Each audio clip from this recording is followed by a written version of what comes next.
सरकार फिर से कर्ज लेने की तैयारी में है। त्रासदी के बीच ये कर्ज 500 करोड़ रुपए का होगा, जो आगामी 15 साल में चुकाया जाएगा। इसके लिए राज्य सरकार की प्रतिभूतियों को एक बार फिर से गिरवी रखा जाएगा और भारतीय रिजर्व बैंक इन प्रतिभूतियों को 5 सितंबर को नीलामी करेगा।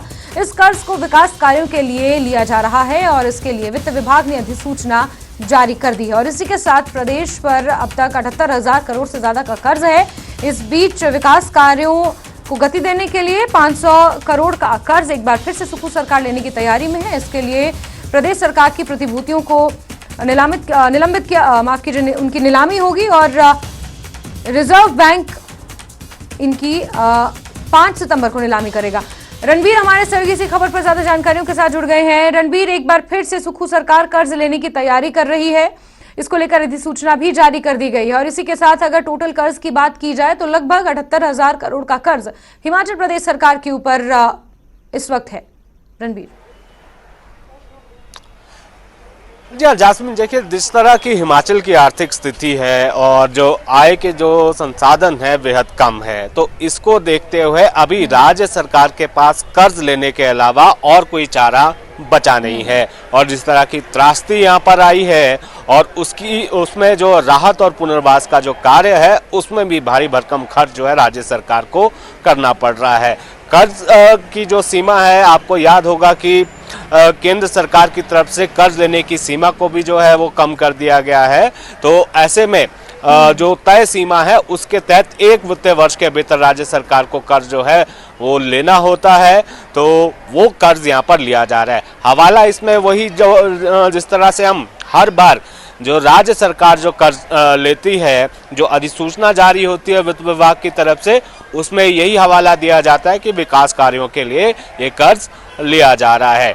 और जिस तरह की स्थिति हिमाचल प्रदेश की अभी इस वक्त बनी हुई है, राज्य सरकार लगातार केंद्र सरकार से मांग कर रही है कि यहाँ हिमाचल में जो आपदा आई है इसको नेशनल कैलेमिटी जो है घोषित किया जाए। अगर इसको जो है राष्ट्रीय आपदा घोषित किया जाएगा तो उसके तहत जो तय राशि होती है राज्य सरकार को मिलेगी और काफ़ी राशि राज्य सरकार को मिलेगी। उससे जो विकास कार्य है हिमाचल के, जो इस वक्त मुख्यमंत्री ये कह रहे हैं कि अलग अलग मदों में जो है, अलग अलग विभागों में जो है, अलग अलग जो योजनाएं हैं उनमें कट लगाया जा रहा है ताकि आपदा के समय जो राहत और बचाव कार्य है वो चल सके और जो पुनर्वास का जो कार्य है वो राज्य सरकार कर सके। और राज्य सरकार की स्थिति जो है बेहद आर्थिक तौर पर काफी चिंताजनक बनी हुई है, तो यहाँ पर और कोई चारा अब राज्य सरकार के पास बचा नहीं है। आय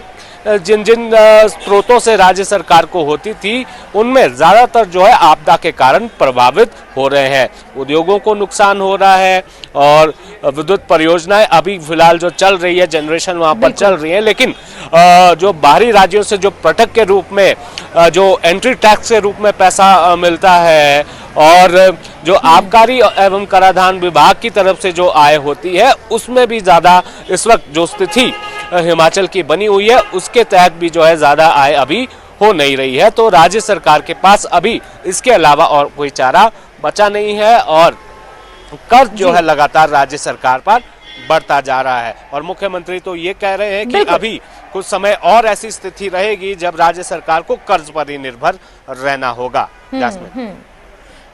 बिल्कुल रणबीर, और ये चीज समझने वाली है कि 500 करोड़ का कर्ज सुखू सरकार लेने की तैयारी कर रही है, लेकिन मौजूदा जो प्रदेश की स्थिति है उसमें बाढ़ से 8,000 करोड़ से ज्यादा का नुकसान यहाँ पर सरकारी संपत्ति को, लोगों को और अपरोक्ष रूप से कई चीजों को अगर सम्मिलित कर लिया जाए तो 8,000 करोड़ से ज्यादा का नुकसान यहाँ पर प्रदेश में हुआ है।